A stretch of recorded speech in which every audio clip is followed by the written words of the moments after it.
بسم اللہ الرحمن الرحیم نحمدہ ونصلی علی رسولہ الکریم اما بعد۔ سورہ نساء یہ عام عورتوں کے نام سے یہ صورت ہے۔ اس صورت میں زیادہ تر عورتوں کے حقوق بیان فرمائے، یعنی کہ اس صورت میں مردوں کے لیے احکامات ہیں، مردوں کے لیے ہدایات ہیں۔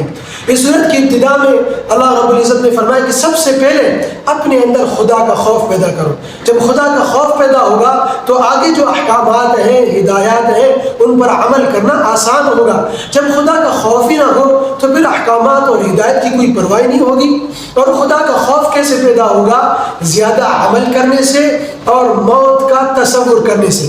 پھر اس کے بعد اللہ رب العزت نے انسانوں کی تخلیق بیان فرمائی کہ انسانوں کی تخلیق کس طرح ہوئی۔ سب سے پہلے اللہ رب العزت نے حضرت آدم علیہ السلام کو مٹی سے پیدا فرمایا، پھر حضرت آدم علیہ السلام سے کی پسلی سے حضرت حوا علیہ السلام کو پیدا فرمایا، پھر ان دونوں کے ملاپ سے اللہ تعالیٰ نے بہت سے مرد اور عورتیں پیدا فرمائی۔ یعنی تم ایک کنبہ ہو، ایک ہی خاندان ہو، لہٰذا ایک دوسرے کا خیال رکھو۔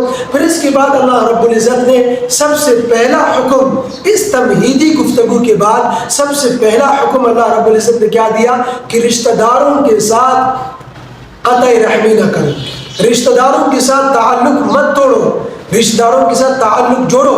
اور اس پر قطع رحمی پر احادیث میں بڑی سخت وعیدیں آئی ہیں۔ میں صرف ایک حدیث آپ کے سامنے رکھتا ہوں۔